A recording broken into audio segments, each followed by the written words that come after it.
Alright, so I want to do a quick recording here of what is PioSolver. It's one of the tools that we'll be using in several videos going forward, and just want to give a quick preview what the tool is about.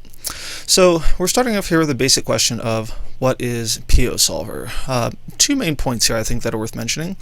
The first one here is basically the tool is a massive game state calculator for Hold'em, specifically Texas Hold'em.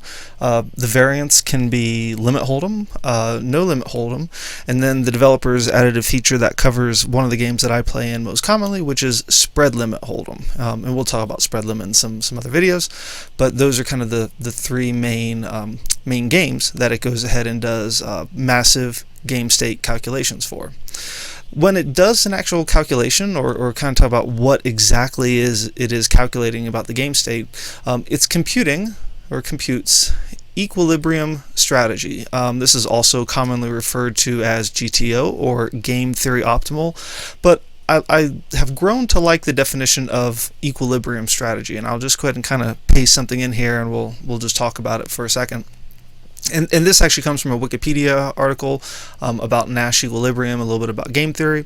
But it starts off here, in game theory, the Nash equilibrium is a solution concept of a non-cooperative game involving two or more players in which each player is assumed to know the equilibrium strategy of the other players, and no player has anything to gain by changing only his or her own strategy. So basically it's a strategy where even if you were completely aware of the other, I love the definition of the other non-cooperative player, certainly what poker seemingly is most of the time, 99%. But even if you knew their strategy, you would not deviate from your own strategy. So that's what this tool is computing. It's going about and computing that type, that style, that definition of strategy.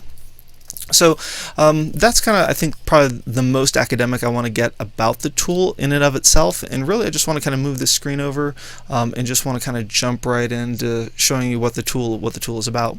We're looking here at the visual component of the tool. It's probably what you'll spend most of your time. I want to say probably about 90–80% of your time. There is a binary that runs behind the scene, text only, that does all the computations and the math, but the visualization tool I think is probably the most attractive or the most engaging component of the software suite. So what we're looking at here is we're looking at a range of hands. Again, two-card Texas Hold'em, where we have aces and kings and queens and jacks, and then we have all of our suited hands kind of over here in this area where I'm moving the mouse, and then we have all the offsuit hands that we have here. We're facing a starting situation or a starting scenario, and I'll just kind of focus in what's going on over here. We have a board which has the ace of spades, the three of spades, the two of diamonds, and then we have a pot with $60 in it, and then we have some starting stacks of $480. Now, when we go ahead and begin this scenario or this situation here, we have two options available to us. We can bet or we can check, depending on what we choose. More options will become available to us. And what the tool is kind of showing us here is it's basically showing us how we should go ahead and devise the strategy. So of the two exact options that are available to us over here on the right hand side, the bet of 20 is something that we'll be doing with 70.9 combinations, or roughly, or not roughly, I should say exactly 27.44% of the time. But then with 187.3 combinations, which is 72.56, we're going to be checking. So needless to say, a majority of the time with this range of hands in this situation, we are going to go ahead and be checking as the out of position player. So let's go ahead and do a check. We then go ahead and move on to what is the in position player's range. Now you can see this range of hands has a different composition. It does not have nearly as many suited aces, so on and so forth. And it has a couple of different options. It has a bet of 35, a bet of 20, and then check as well too. And it's basically the same sort of thing that we see down here. We see how the available options to us are broken down into their composition of combinations, and then as well too the actual frequencies that we should take here. So that's what we have. So that's kind of, I think, kind of a little bit of the bread and butter of some of the results. There's a lot of detail that we can get into with other options, but I just want to go into talking a little bit more just kind of about the tool in general here. The main screen that we're looking at here right now is going to be our post-flop setup. So I just want to go through this screen a little bit here. We're looking at the no limit variant of the screen. There's also a limit obviously, or fixed limit structure is a simpler game in terms of its setup. Certainly not in terms of its depth of analysis, quite involved, but the setup is not quite as advanced. There's an older style of setup that's here within the tool, but basically you'll for the most part be using this no limit screen or limit if you're interested in that exact game. We'll just be working our way, just kind of talking down through this screen over here on the left-hand side, and then a little bit over here what's on the right. We first start off with a range of hands. That is the out-of-position player. I'll bring this over into the screen here. And this is where we go ahead and define the range for the out-of-position player. So this player has all of their aces and kings and queens and jacks all the way down through the 2, so they have every pocket pair in their range. They also have all of the Broadway suited ace combinations, kings, queens, tens, basically anything that pretty much can make a royal flush is probably the easiest way to describe this range. They have a fair number of suited aces. Now the frequency changes over here, and the color does as well too. So this is basically saying ace 9 suited, they have it about 50% of the time, and then down here into your wheel suited aces, you have it a third of the time, and then likewise as well too. Kind of your edgy, your raggedy, straight Broadway high cards suited, you have that a percentage of the time, and then you have your suited connectors, so on and so forth. And then the same can be said for basically these offsuit combinations here.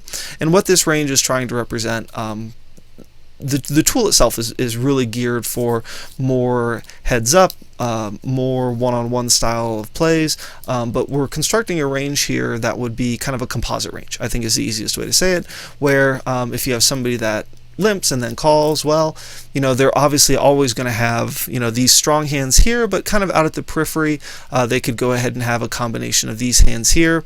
Likewise as well too, we're going ahead and doing a 50-50 of the 9-8 suited, ace 9, so basically these suited connectors, and basically these add up, if we add these frequencies up to 1, they're pretty much going to have 9-8 as a combination here, is really what we're trying to say. So a little bit more of an advanced concept, but we're just trying to create a composite range that would be a little bit wider if you theoretically had more people involved in the pot, and trying to take that kind of perspective here. So let me go ahead and close this out. We now have the in position player. So this is where we go ahead and take a look at their range. Oops, I accidentally clicked that off here. Their range for the in position player, we're looking at kind of a calling range here, or a basic raising range. Now aces and kings would kind of go into a 3-betting range pre-flop. I should say that all of these scenarios that we're looking at on this version or this kind of perspective of the tool, we're looking at post-flop play. So all the pre-flop has been done, and we're starting at the flop. So we're basically going to be putting these aces and kings and queens into a 3-bet range that would happen pre-flop. So the composition would be a little bit different, but we're giving basically the same ace Broadway cards for anything that can make a royal flush. Most of our pairs, not all of them. We're then going ahead, and we do have some offsuits here.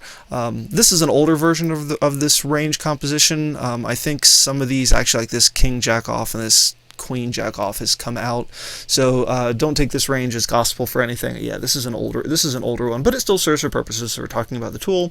And then likewise as well too, for purposes of kind of board and range coverage, a third of the time we're giving ourselves these somewhat suited connectors here. So a third of the time, think of a cutoff, think of a button situation where you might have these, just so that again, when you're playing somebody or you're up against a series of opponents, they can't always say that you never have that.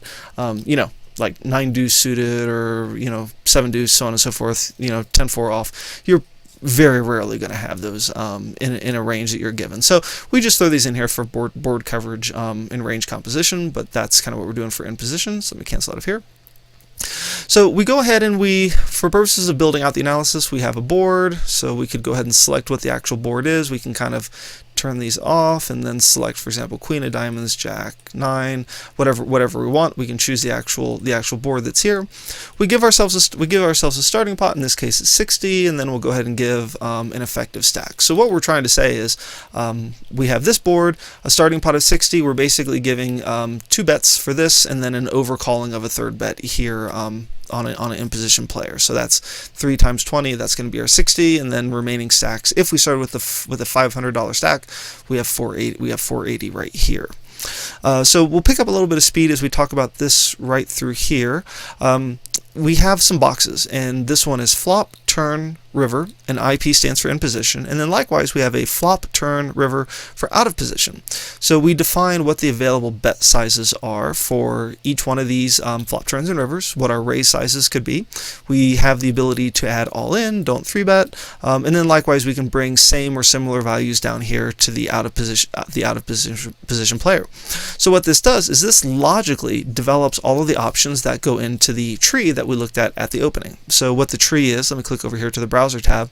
The tree is this, where we start at the root. This is that range that we defined earlier. So you can see, you can recognize it by the fact that we have hands here for our suited aces. So this is the 50%, this is the 30, and you can see the boxes fill according to their frequency, or populate kind of the height. Think of it maybe as like a cup of water. That's kind of what it is. And then when we go ahead and check, we go over here to the in position range, and you can see again we don't have aces nearly as often. We have ace king, kings, so on and so forth, and this is the rest of our range and its equilibrium composition that we see through here. So that's how the range is kind of, the construction of the tree kind of begins to actualize itself. So you see we have the 35 and the 20 bet, and then from there we kind of go back and forth and we just kind of work our way down the tree. This whole area up here at the top builds out to the right and goes ahead and shows us how we actually do things. Let me just go ahead and I'll just do a check here. Once we do a check, it's probably just kind of interesting to show we can look at any combinations or permutations. So let's say the 7 of diamonds comes off. Well, this is how the out of position player plays its equilibrium strategy with this exact board: ace of spades, 3 of spades, deuce of diamonds, deuce of sevens. Let me just go back over here. I can do 6, and you can see that we go ahead and this again, equilibrium strategy for this exact board with this exact turn card. So one of the features that we'll look at later is going through and iterating over various turn combinations. There's also a great feature for reporting with Excel that goes ahead and does that. So that you can kind of break all this analysis out in Excel, which is pretty easy and straightforward. So that's pretty cool. So we'll do that. So that's where our tree gets built out. So this is really kind of, I think, the core of what we're doing here. There are also some additional features down here. We have betting cap maximum of 3 for our exact analysis for spread limit. We go ahead and have that in there, maximum of 3 bets, only call. So again, some very detailed. We do include rake, and then we can also add extra betting lines into the tree. We can also remove lines as well too. So this was a feature that was added in the most recent version. There's also the opportunity to do pre-flop analysis, and I have a video that I'm going to be doing here for 3-betting, and we'll take a look at that for this. But it's a very similar type of structure here, but we'll go over that in the 3-bet video. So on and so forth. So we go ahead and we take a look at the browser here, and I just want to kind of go over a couple of basic features that are here just to kind of show. I think one of the things that's most interesting to look at. Let me make sure I'm at the root element. Perfect. When we go ahead and pull this up, we can look at the Range Explorer, which is one of the first buttons that's over here on the right hand side. And this Range Explorer breaks down the exact range, but it also gives us, I think, some amazing detail about the actual hands. So we're going ahead and looking at the out of position player, and we still have the same number of combinations and frequencies for our bet, for our check, and we can see the breakdown. But if we go ahead, for example, let's just say here we go ahead and click on bet 20, well, it breaks it down. What are our bet 20 combinations? Well, it's definitely all of our sets. It's our 2-pair combinations, which is not that many on this exact board.